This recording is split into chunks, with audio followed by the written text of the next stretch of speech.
listening to Tiger Cats at the Half. Oh, baby. Tiger Cats at the Half, presented by My Insurance Broker. Your Hamilton Tiger Cats in control through 30 minutes of football, 25-9 at Mosaic Stadium. Saskatchewan Roughrider fans and maybe even some CFL fans around the Canadian, across the country, have to be shocked at the way the Tiger Cats are playing.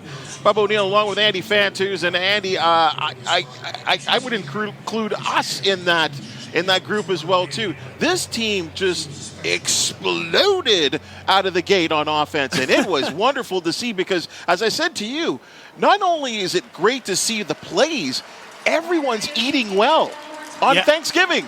Yeah, shocked, excited.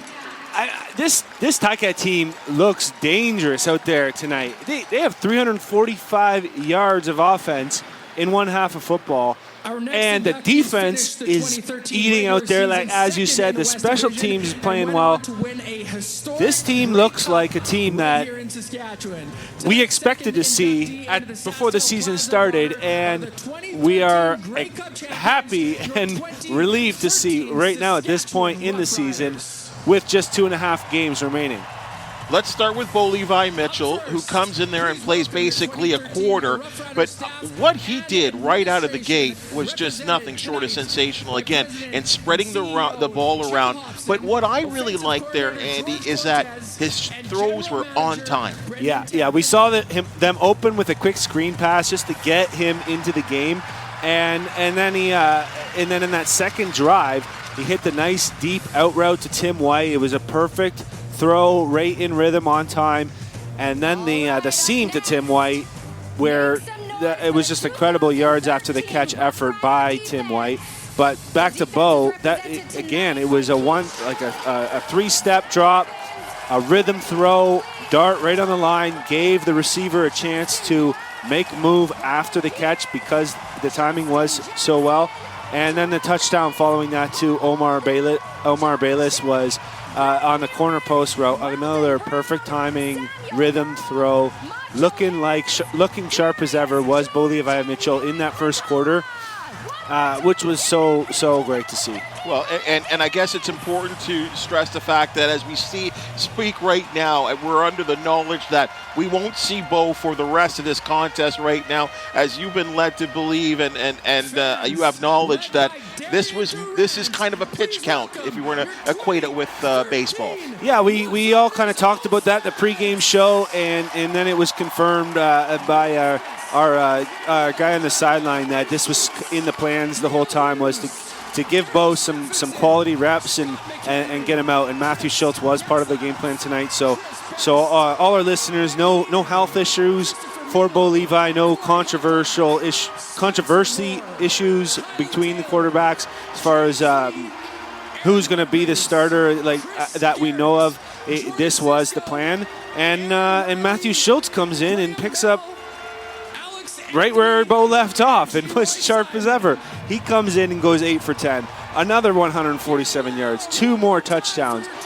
Both Bo Levi and Matthew did have one kind of mental blunder out there. But as RJ and Luke talked about, the safety by Bo on the intentional grounding really didn't make much of a difference in the grand scheme of things, because in the Canadian Football League, when you're backed up like that, taking a safety is kind of common anyways. It's a lot different than down south, for example. Just to remind you folks, we will just be going down to the locker room to be talking about exactly what we've seen in this game. Coach O, a player of the game, and that's all coming up. Stick with us at the end of the conclusion of this broadcast, at least of the ball game, because we will continue the conversation and talk to the players and see exactly how they're feeling. Now, before we switch over to the defensive side of things, I think it would be remiss for us not to bring up the contribution, or at least the play calling abilities of offensive line coach Mike Gibson. Yeah. You'd think without Scott Milanovic there would be some lack of rhythm or some communication issue. Nothing at all. It has been it has just been firing on all cylinders. We mentioned everyone eating, like they're spreading the ball around. I got to get, you talked about Mike Gibson. You got to give some love to the line. We don't do that enough here on our analysis. I've seen Coulter Woodmansey downfield getting some nice blocks and then sealing for James Butler runs. We've seen Jordan Murray making a few nice plays out there, making carving some paths for James Butler. There's been no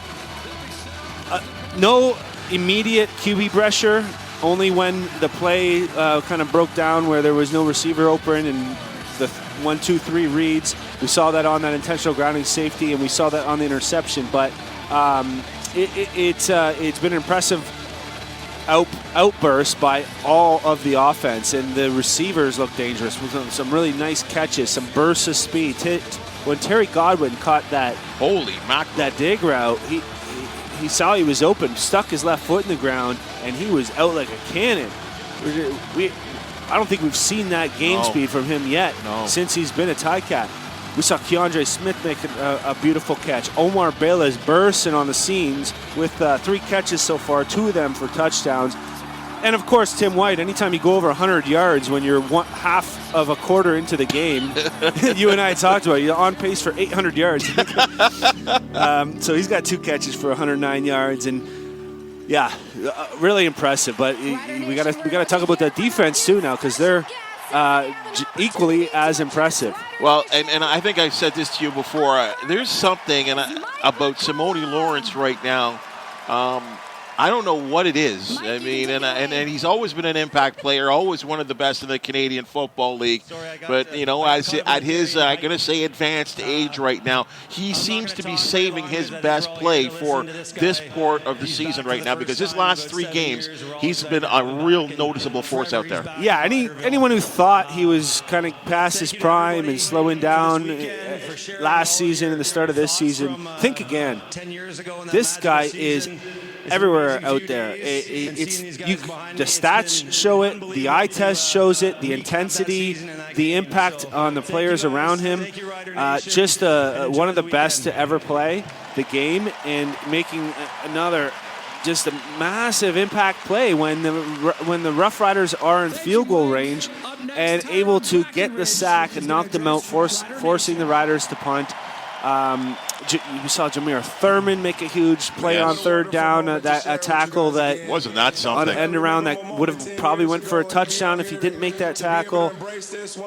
Saw Nick Cross out there forcing a fumble on the special teams. Just contributions from all aspects of the team, and in a game that right after you find out you clinch the playoffs, you go out to Saskatchewan in a game that you may be testing the waters a bit with your quarterback situation, and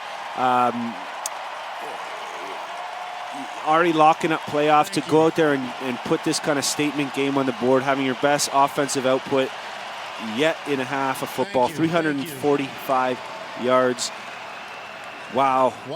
I just love what I see, and I'm very optimistic, a lot more optimistic about the future of this team this season. Folks, if you're wondering what's going on here, the crowd's going crazy right now at Mosaic Stadium. They have the 2013 Grey Cup team that have been all individually announced, and quarterback Darian Durant out there speaking to the crowd, someone you know very, very well, a good guy in his day. Yeah, Darian's my boy. We came in the same year, 2006. He was the 4th-string quarterback. We had Kerry Joseph. We had Marcus Crandall, Rocky Butler, and then Darian Durant. And we just latched on from the start. And then obviously once he became the starter in my 3rd season, we were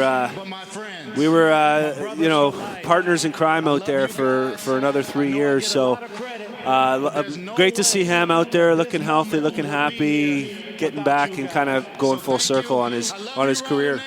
One last thing here, 25-9. What do the Ticats do from here?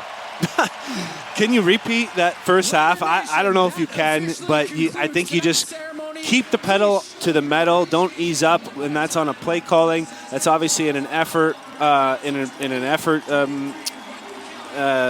view of it, and just I really don't know how to make that better. I really can't even tell you.